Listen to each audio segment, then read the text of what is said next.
हाय। तो आज हम वेव ऑप्टिक्स का फर्स्ट लेक्चर देखने वाले हैं। ठीक है, वेव ऑप्टिक्स का जो ये पहला लेक्चर रहेगा इसमें हम बात करेंगे सिर्फ और सिर्फ इंट्रोडक्शन की। ठीक है, इंट्रोडक्शन के बारे में हम बात करने वाले हैं कि वेव ऑप्टिक्स क्या है, कैसे हुआ। ठीक है, तो पहले तो आपको ये जानना ज़रूरी है कि जो लाइट होती है वो कब वेव की तरह बिहेव करेगी और कब पार्टिकल की तरह बिहेव करेगी। तो इसके लिए आप रे ऑप्टिक्स का एक बार पहला लेक्चर ज़रूर देख लें मेरा। ठीक है, तो यहाँ पे हम बात करेंगे, अगर यहाँ पे एक्चुअली स्टार्ट क्या हुआ था, न्यूटन साहब जो थे, न्यूटन ने क्या किया था, अपनी कॉर्पस्कुलर थ्योरी दी थी। कॉर्पस्कुलर थ्योरी का मतलब क्या होता है कि उन्होंने ये बोला था कि जो लाइट है, ठीक है, वो क्या है, एक वो पार्टिकल नेचर शो करती है। ठीक है, पार्टिकल नेचर शो करेगी। लेकिन अगर आप देखें, एक और नया फिर साइंटिस्ट आया था जिनका नाम था हाइजेंस। ठीक है, हाइजेंस ने बोला नहीं, ऐसा नहीं होता है, जो लाइट होती है वो वेव नेचर शो करती है। ठीक है, तो लेकिन उस टाइम क्या था कि अपना जो हाइजेंस साहब थे वो इतने बड़े साइंटिस्ट नहीं थे, तो लोगों को लगा कि नहीं यार, अब न्यूटन को चैलेंज करना एक बड़ी बात हो जाती थी। उस टाइम बहुत बड़े साइंटिस्ट थे वो, उस टाइम के सलमान खान थे वो। ठीक है, तो आप उनको सब ऐसा सोचते थे नहीं भाई उनने कर दिया तो मतलब वो सही चीज़ है। बट बाद में एक साइंटिस्ट आया जिसका नाम था यंग। ठीक है, उनने अपना एक एक्सपेरिमेंट बताया था। उनने एक एक्सपेरिमेंट किया था, बहुत फेमस एक्सपेरिमेंट है, जिसे बोलते हैं young double slit experiment. Young double slit experiment. ठीक है, तो इस एक्सपेरिमेंट से वो प्रूव किया उनने कि जो हाइजेंस थे वो सही बोल रहे थे। ठीक है, तो अब बात ये हुई, क्योंकि ये एक बहुत इंपॉर्टेंट टॉपिक है जो हम नेक्स्ट लेक्चर में या नेक्स्ट वीडियो में कवर करेंगे। ठीक है, और इस पे ही ज़्यादातर सवाल नीट में या जेई में पूछे जाते हैं। ठीक है, बाकी क्योंकि अगर आप इस चैप्टर में आप मुझसे पूछेंगे कि क्या अगर सिर्फ आपके पास बहुत कम दिन है और चैप्टर में आपको कोई चीज़ को पढ़ना है, अच्छे से पढ़ना, क्या अच्छे से प्रैक्टिस भी करनी है, तो मैं आपको एडवाइस करूँगा आप ज़रूर यंग डबल स्लिट एक्सपेरिमेंट पढ़ के जाएँ। इससे फ़ायदा ये होगा कि उसमें ज़्यादातर आने के चांसेस हैं उस क्वेश्चंस के। तो एक question young double slit experiment का आएगा। ठीक है, बाकी अगर ये दो क्वेश्चन इंट्रोड्यूस करने हैं तो बाकी डिफ्रैक्शन हो गया, आपका पोलराइजेशन हो गया। पोलराइजेशन में तो बहुत कम, रेयरली क्वेश्चन पूछे जाते हैं। ठीक है, तो ये चीज़ आप थोड़ा सा यहाँ पे देख लीजिएगा। ठीक है, तो ये टॉपिक थोड़ा सा अलग है और नया है, और बहुत सारे बच्चों को यहाँ पे दिक्कत ये आती है कि रे ऑप्टिक्स फिर भी थोड़ा सा समझ में आ जाता है। हालांकि रे ऑप्टिक्स में अगर आपको क्वेश्चन घुमा दिया जाए तो थोड़ा सा और टफ हो जाएगा। रैदर वेव ऑप्टिक्स में अगर आपकी प्रैक्टिस थोड़ी ठीक है तो आप वो काम कर लेंगे। ठीक है, तो वेव ऑप्टिक्स में आपको एडवाइस करूँगा कि इसको बहुत अच्छे से करें, क्योंकि ये चैप्टर आपको स्कोरिंग चैप्टर है। ठीक है, अगर आपको इस बार इसका कंसेप्ट समझ में आ गया तो रे ऑप्टिक्स आपने 10th स्टैंडर्ड में स्टार्टिंग में पढ़ा हुआ है, तो उसको थोड़ा आपको समझ में आ जाता। जब आप 12th में पढ़ रहे थे तो आपको थोड़ी बहुत टर्मिनोलॉजी पता थी, मिरर फार्मूला, लेंस फार्मूला, ये सब आपको पता था। वेव ऑप्टिक्स में दिक्कत क्यों आती है, क्योंकि एकदम नई चीज़ है ये। वेव, वेव फ्रंट, कुछ नए नए टर्म्स यहाँ पे आएंगे जो हम बात करेंगे, और वो टर्म्स हमें समझना सबसे ज़्यादा ज़रूरी है, क्योंकि अगर आप वो टर्म नहीं समझेंगे तो फिर आपको चीज़ें समझ में आने में दिक्कत हो जाएगी। राइट, तो आइए बात करते हैं सबसे पहले कुछ इंपॉर्टेंट टर्म्स। ठीक है, इंपॉर्टेंट टर्म्स में सबसे पहला जो टर्म है जिसे बोलते हैं वेव फ्रंट। ठीक है, वेव फ्रंट क्या होता है, तो वेव फ्रंट एक बहुत बड़ा टॉपिक है, मतलब एक बहुत इंपॉर्टेंट टॉपिक है। ठीक है, तो उसके लिए सबसे पहले हम देखेंगे कि मान लीजिए मेरे पास एक सोर्स है। ठीक है, इसको हम क्या बोलेंगे, सोर्स। करेक्ट। अब जो सोर्स होता है, सोर्स क्या करता है, अपने आसपास लाइट फैलाएगा। अब न्यूटन ने क्या बोलता है, वो तो एक रे के फॉर्म में, स्ट्रेट लाइन के फॉर्म में ऐसे फैलाएगा। ठीक है, और हाइजेंस ने क्या बोला था, डिफरेंस आपको समझ में आना चाहिए कि न्यूटन ने क्या बोला था और हाइजेंस ने क्या बोला था। उनने क्या बोला था कि ये ऐसे वेव के फॉर्म में ऐसा ऐसा हो, ऐसे ऐसे मतलब चारों डायरेक्शन में फ्लो करेगा। ठीक है, बट यूजुअली हम ड्रॉ तो ऐसे ही करते हैं। हम जो ड्रॉ करने का तरीका वो स्ट्रेट लाइन से ही करते हैं, क्योंकि बार बार एक वेव बनाना मुश्किल हो जाता है हमारे लिए। ठीक है, तो बनाएंगे हम ऐसे ही, बट आपको समझना ऐसे है कि ये वेव के फॉर्म में चारों डायरेक्शन में फ्लो कर रही है। ठीक है, तो वेव फ्रंट क्या होता है, वेव फ्रंट को अगर मैं डिफाइन करूं सिंपल भाषा में, तो it is just a perpendicular surface. Perpendicular surface. ठीक है, ऑफ किसका किसका, अगर आप परपेंडिकुलर सरफेस अपनी रे, ये जो वेव है इसका अगर आप एक परपेंडिकुलर सरफेस ड्रॉ करने में कामयाब हो गए तो उसी को हम वेव फ्रंट बोलेंगे। ठीक है, तो सबके वेव फ्रंट अलग अलग होते हैं। तो पहले हम वेव फ्रंट ड्रॉ करना सीखेंगे कि वेव फ्रंट क्या होता है, उसका इंपॉर्टेंस क्या है, कि बाद में जाके ये वेव फ्रंट ऐसा क्या काम करेगा कि इसका भी हमें इंपॉर्टेंस पता होना चाहिए। राइट, तो सबसे पहले मैं बात करूँगा, अगर मैं पॉइंट सोर्स के बारे में बात करूँ जो मैंने ऊपर बनाया था। ठीक है, सबसे पहले हम पॉइंट सोर्स के बारे में बात करते हैं। तो अगर आप एक पॉइंट सोर्स लेते हैं तो देखिए पहले आप सबसे पहले वेव बनाएंगे। अब देखिए मैं स्ट्रेट लाइन से यहाँ ड्रॉ कर रहा हूँ, बट आप अंदर खाने समझ लीजिए कि ये एक वेव है, राइट। और इसका अगर मैं वेव फ्रंट्स ड्रॉ करूँ तो देखिए ऐसे ड्रॉ हो जाएंगे, परपेंडिकुलर सरफेस बनाना है। इसको देख के आपके मन में ख्याल क्या आता होगा कि ये तो वैसा ही है जैसा हम गॉसियन सरफेस बनाते थे। Gaussian surface to be more precise नहीं बोलूँगा, इलेक्ट्रिक फील्ड में इक्वी पोटेंशियल सरफेस बनाते थे।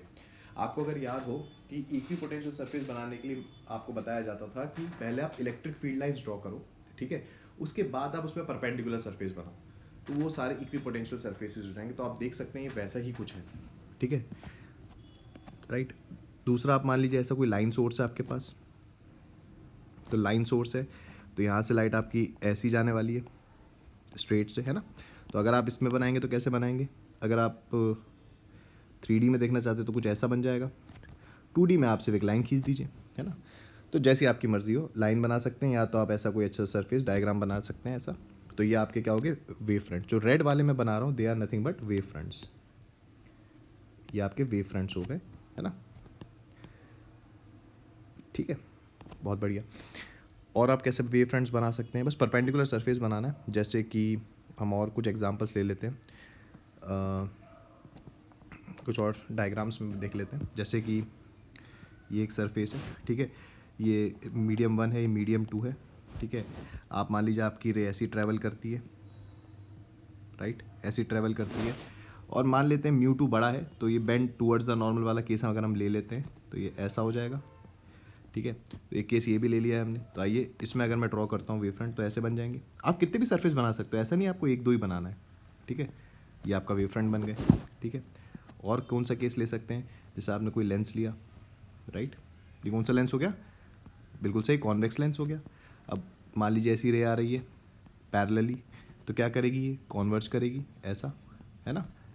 तो आप देख सकते हैं यहाँ पे ऐसे ये बना सकते हैं आप, देखिए ऐसा, और यहाँ पे थोड़ा सा आपको ऐसे सर्कुलर बनाना पड़ेगा, ठीक है। अब आप चाहे तो एक कॉनकेव लेंस भी बना लीजिए, ठीक है। ये रे आप मतलब पैरेलली गई, ये डाइवर्ज हो जाएगी ऐसा। तो अगर आपको अभी ये देखिए ऐसा बन जाएगा, और फिर आप इसको ऐसा भी बना सकते हैं। ये देखिए ये आपके वेव फ्रंट्स बन रहे हैं। मतलब आपको बस रे बना के आप रे कैसे भी बनाइए, आपकी मर्जी है, जो आपको अपने रे डायग्राम्स वगैरह पढ़े हैं, बस उससे एक परपेंडिकुलर सरफेस आपको ड्रॉ करना है, ठीक है। फिर इसके बाद आप चाहें तो एक मिरर ले लीजिए, ठीक है, एक मिरर ले लिया हमने, रे दो आप ऐसे कर लीजिए। फिर ये क्या कॉन्वर्जिंग होती है, ये मिरर आपको याद होगा तो, है ना, कॉनकेव मिरर बोलते हैं इसको, राइट। तो अगर मैं इस पर बनाऊंगा तो कैसे बनेगा, यहाँ पे आप स्ट्रेट लाइन बनाएंगे, और यहाँ पे आपको ऐसे सरफेस बनाने पड़ेंगे, ये देखिए, ठीक है। तो ये मैंने कुछ आपके लिए केस लिए हैं, तो आप देख सकते हैं कि वेव फ्रंट्स बनाना काफ़ी आसान है, ठीक है। तो आप वेव फ्रंट्स बहुत आराम से बना सकते हैं, ठीक है। ये पहला टर्म हो गया हमारा वेव फ्रंट्स का, ठीक है, जस्ट अ परपेंडिकुलर सरफेस। अब दूसरा टर्म जो मैं यहाँ पे बात करूँगा उसे बोलते हैं प्राइमरी सोर्स, ठीक है। प्राइमरी सोर्स क्या होता है, जो एक्चुअल जैसे आपका घर में एक बल्ब लगा हुआ है, ठीक है, वो एक्चुअली में रोशनी छोड़ रहा है, तो उसको हम प्राइमरी सोर्स बोलेंगे, ठीक है। जैसे ये सोर्सेस में से चारों डायरेक्शन में क्या जा रही है, वेव जा रही है, ठीक है। तो ये आपके लिए प्राइमरी सोर्स हो जाएगा। एक यहाँ पे टर्म और होता है जिसे बोलते हैं सेकेंडरी सोर्स, इसे हम क्या बोलते हैं, सेकेंडरी सोर्स। तो सेकेंडरी सोर्स क्या होता है कि ये एक्चुअल में कोई सोर्स नहीं होता, बट ये हम इमेजिनरी मान लेते हैं कि ये एक इमेजिनरी बल्ब है। ये क्या कर रहा है, ये हेल्प करेगा प्राइमरी सोर्स की जो लाइट है उसको आगे बढ़ाने में, ठीक है। तो ये एक इमेजिनरी सोर्स बोल सकते हैं इसको, इमेजिनरी सोर्स बोल सकते हैं, जो कि सेकेंडरी सोर्स हम यहाँ पे बोल देंगे। तो ये सब चीज़ें हमारे यहाँ पे अभी काम में आने वाली, क्योंकि पहले टर्म जानना ज़रूरी है, फिर हाइजेंस ने क्या कहा था वो जानना ज़रूरी है, ठीक है। तो इमेजिनरी सोर्स हो गए, ये कहाँ पे एग्जिस्ट करेंगे ये भी हम आपको बताएंगे, ठीक है। तो हमने क्या क्या बात करी, ध्यान से जल्दी से क्विक देख लेते हैं। सबसे पहले हमने बात करी, सबसे पहला जो टर्म था वो था वेव फ्रंट। वेव फ्रंट क्या होता है, परपेंडिकुलर सरफेस होता है वेव के, ठीक है। और फिर हमने कुछ डायग्राम्स देखे यहाँ पे आप देख सकते हैं, जिसमें आपने वेव फ्रंट्स ड्रॉ करे। फिर हमने बात की प्राइमरी सोर्स की, प्राइमरी सोर्स क्या होता है कि कोई भी एक बल्ब पकड़ लो, वो लाइट छोड़ेगा तो वो प्राइमरी सोर्स हो जाएगा। सेकेंडरी सोर्स वहीं पर ही कहीं एग्जिस्ट करता है, जो मैं अभी थोड़ी देर में बताने वाला हूँ। वो सेकेंडरी सोर्स एक इमेजिनरी सोर्स है, ठीक है, जो हम अभी एक्सप्लेन करने वाले हैं, ठीक है। तो वो सेकेंडरी सोर्स होता है। दो तरीके के सोर्स हमें यहाँ पे देखने हैं, ठीक है। तो ये इंपॉर्टेंट चीज़ है, ठीक है। अब हाइजेंस की थ्योरी क्या है? हाइजेंस थ्योरी, ठीक है। हाइजेंस ने क्या बोला था, अब इसको बहुत ज़रूरी है, इसके दो स्टेटमेंट्स हैं। तो वो स्टेटमेंट मैं एज इट इज़ नहीं बताने वाला हूँ, आपको किसी भी बुक में मिल जाएगी, आप उसको पढ़ सकते हैं। मैं उसको समझाने में इंटरेस्टेड हूँ कि हाइजेंस ने ऐसा क्या बोला था, ठीक है। पहला उसका स्टेटमेंट क्या था हाइजेंस का, कि अगर आप एक सोर्स बना रहे हैं, ये सोर्स अगर आप देख सकते हैं ये प्राइमरी सोर्स है, ये हर डायरेक्शन में अपनी रे छोड़ेगा, बिल्कुल छोड़ेगा, सही भी बात है, छोड़ना भी चाहिए। तो उसने क्या बोला था, every point on the wave front, every point, ठीक है, ये जैसे मैंने बनाया आपके लिए वेव फ्रंट रेड कलर से, तो उनने क्या बोला था, every point on the wave front, यहाँ पे लिख भी देता हूँ मैं आपके लिए, every point on the wave front act as a secondary source. अब आपको समझ में आ गया होगा कि ये क्या कहना चाह रहे हैं। वो क्या कहना चाह रहे थे कि आप कोई भी पॉइंट पकड़ लीजिए, मैं आपको यहाँ पे कुछ पॉइंट्स बना देता हूँ, जैसे अभी मैं 4 ही बन ले रहा हूँ, ये 4 पॉइंट ग्रीन कलर से। आप ऐसे इसमें कितने भी पॉइंट्स बना सकते हैं। तो ये जितने भी सोर्स होंगे S1, S2, S3 और S4, ऐसे नाम दे दिए मैंने इसको, ठीक है, हालांकि आइडेंटिकल ही रहने वाले हैं। तो ये जितने भी सोर्स रहने वाले हैं, ये सारे के सारे आपके क्या रहेंगे, सेकेंडरी सोर्स, ठीक है, ये आपके सेकेंडरी हो गए। और ये आपका प्राइमरी सोर्स था जो एक्चुअली में लाइट छोड़ रहा था। उनने ये बोला कि भाई आप एक वेव फ्रंट ड्रॉ करिए। यहाँ पे मैंने एक ही वेव फ्रंट ड्रॉ किया, आप कितने भी ड्रॉ कर सकते हैं, और उसमें कहीं पर भी पॉइंट ले लीजिए, और आपको पॉइंट लेने के बाद आपको ऐसा लगेगा कि वो भी एक सोर्स की तरह बिहेव कर रहे हैं। तो हाइजेंस ने पहला स्टेटमेंट ये बोला था, ठीक है। अब यहाँ पे एक टर्म और आ रहा है जो मैं पहले इंट्रोड्यूस इसलिए नहीं किया क्योंकि फिर वो यहाँ से कनेक्ट नहीं कर पाते। एक होता है सेकेंडरी वेवलेट्स, ठीक है, सेकेंडरी वेवलेट्स, ठीक है, ये हमारा फोर्थ पॉइंट हो जाएगा, या फोर्थ टर्म हो जाएगा जो यहाँ पे इंपॉर्टेंट है।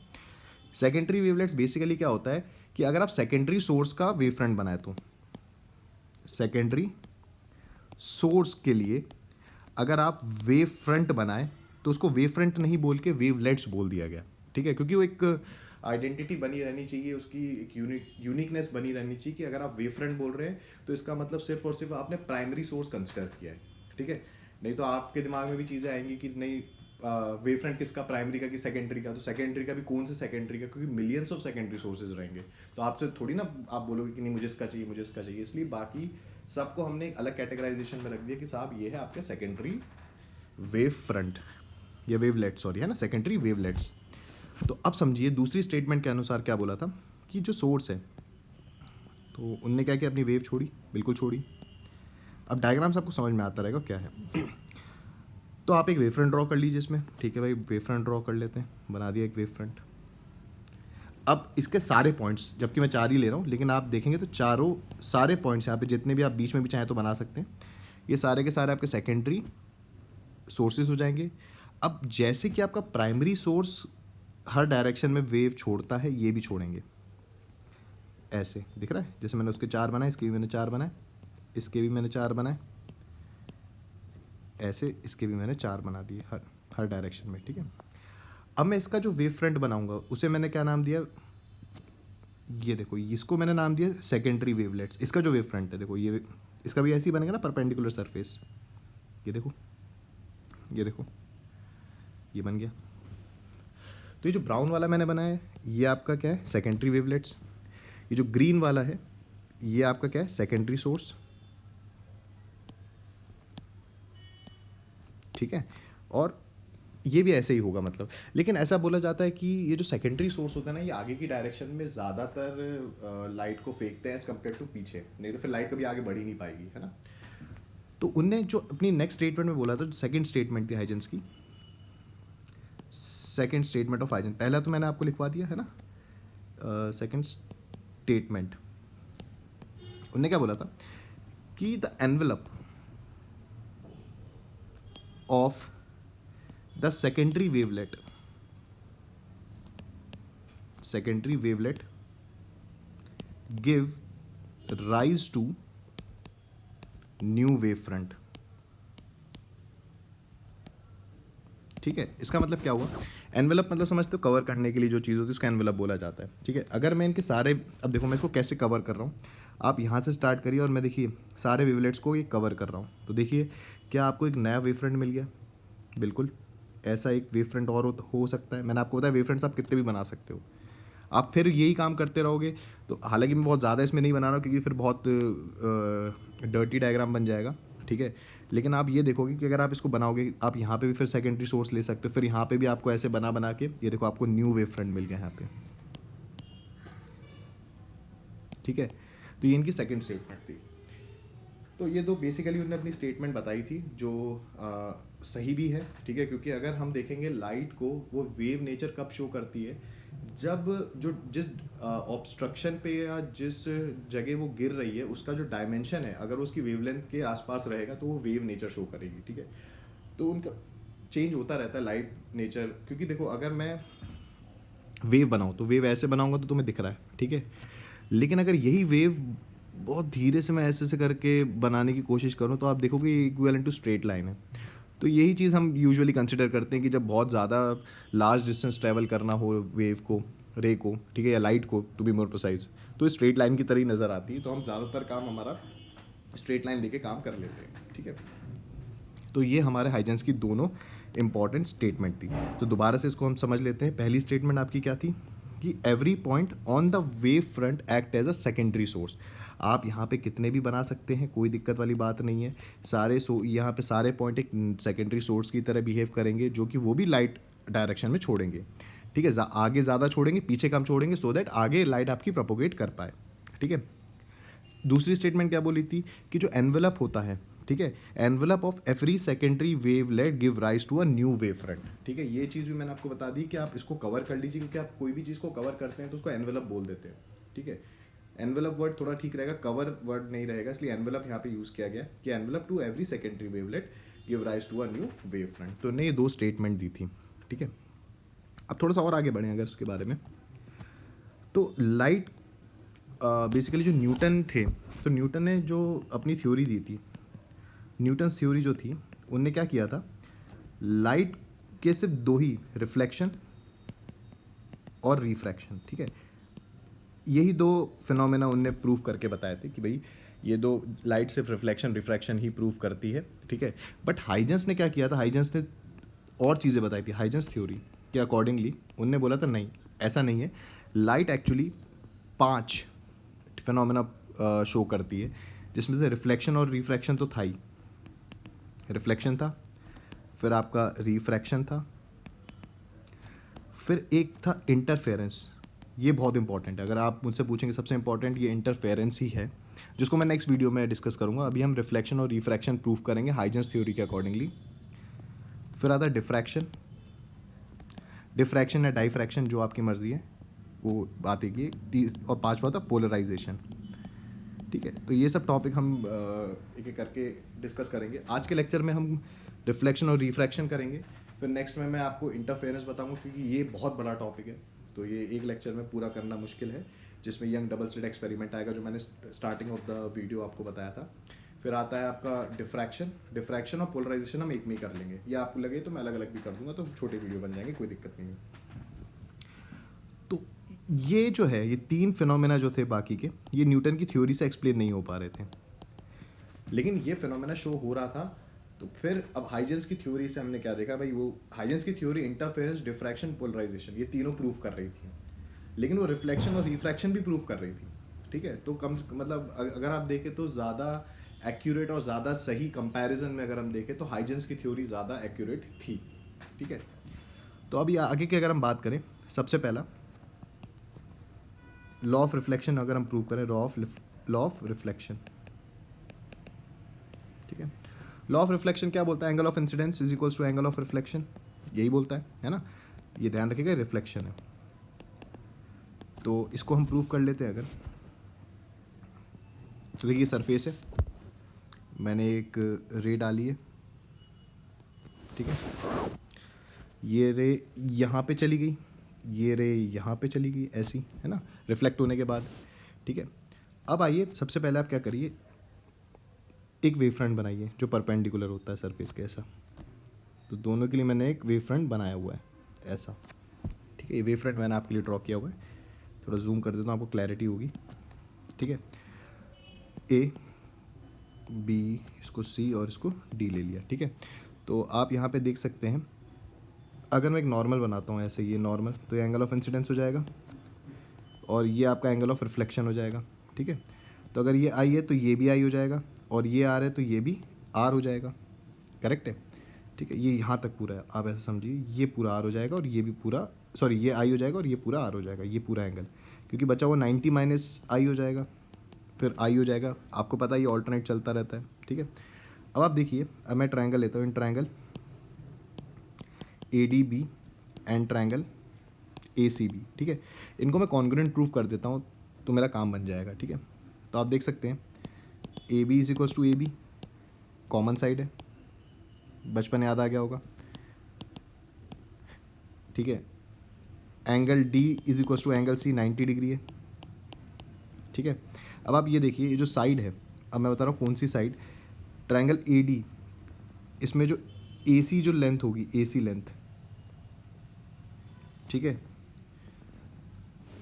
या तो हाँ, क्योंकि देखो ये जो ए सी लेंथ है, ये फर्स्ट रे और इसको सेकंड रे पकड़ लेते हैं, तो फर्स्ट रे रिफ्लेक्ट होने के बाद इतना डिस्टेंस ट्रैवल करेगी ए सी, ठीक है।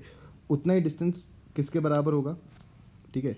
ये जो रे रहेगी ये भी उतना ही डिस्टेंस यहाँ से ट्रैवल करेगी डी से लेके बी तक सेम टाइम में, ठीक है। तो ए सी जो साइड है वो डी वी के बराबर होगा, क्योंकि सेम टाइम में लाइट एक ही मीडियम में सेम डिस्टेंस ट्रैवल करती है, ये आपने रे ऑप्टिक्स में पढ़ा होगा, ठीक है। तो ये साइड भी इक्वल रहने वाली है। तो आप angle I is equals to angle R किससे बोल सकते हैं, सी पी सी टी से, ठीक है।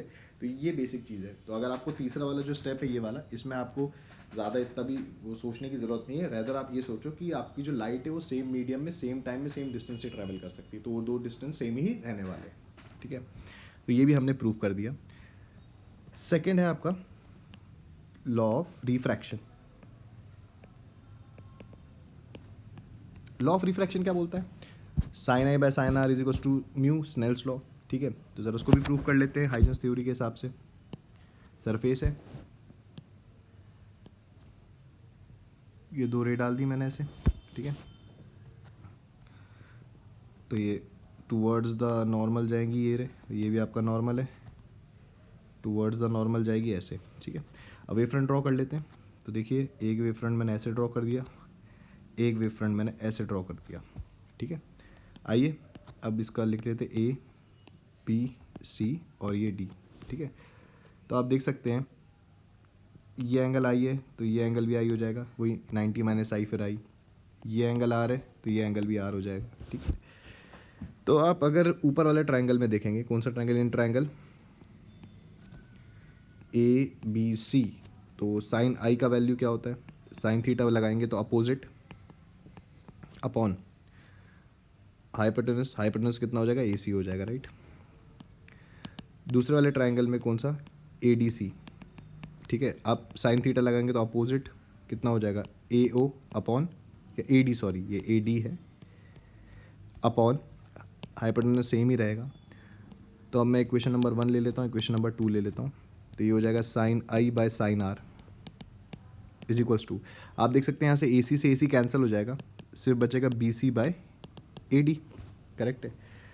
और बी सी को देखो, क्योंकि अगर टाइम सेम लग रहा है तो यहाँ पे वेलोसिटी सी ले लेते हैं, क्योंकि स्पीड ऑफ लाइट यहाँ पे मान लिया, अगर मैं एयर मीडियम मान लेता हूँ और यहाँ पे मैं वाटर मान लेता हूँ या कोई भी मीडियम मान लेता हूँ, तो यहाँ पे वेलोसिटी अलग रहने वाली है क्योंकि मीडियम चेंज हुआ है इस बार, ठीक है। और टाइम सेम भी ले लें अगर, तो बी सी का वैल्यू हो जाएगा सी इंटू टी और इसमें हो जाएगा वी इंटू टी, टाइम से टाइम गया। तो देखिए sine I by sine R is equals to क्या हो जाएगा, सी बाय वी, जो कि म्यू के बराबर होता है।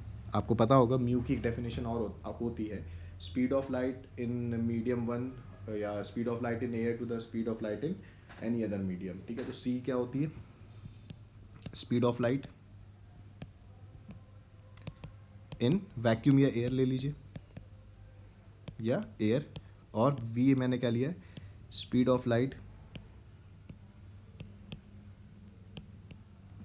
In other medium. ठीक है, तो ये बेसिकली हाइजेंस का रिफ्लेक्शन और रिफ्रैक्शन उन्होंने ऐसे ही प्रूव किया था। हाल बोर्ड में पूछ लिया जाता है, तो ये एक इम्पॉर्टेंट चीज़ है बोर्ड पॉइंट ऑफ व्यू से। हालांकि नीट में ऐसा नहीं पूछा जाएगा कि प्रूव करना है, तो बट हमें ये पता होना चाहिए कि हाइजेंस थ्योरी ने ये दोनों फिनोमेना भी प्रूव किया था। तो नेक्स्ट में हम यंग डबल स्लिट एक्सपेरिमेंट देखेंगे, वो थोड़ा इम्पॉर्टेंट रहेगा वीडियो, और वो बड़ा एक टॉपिक है। तो होप आपको ये लेक्चर समझ में आएगा।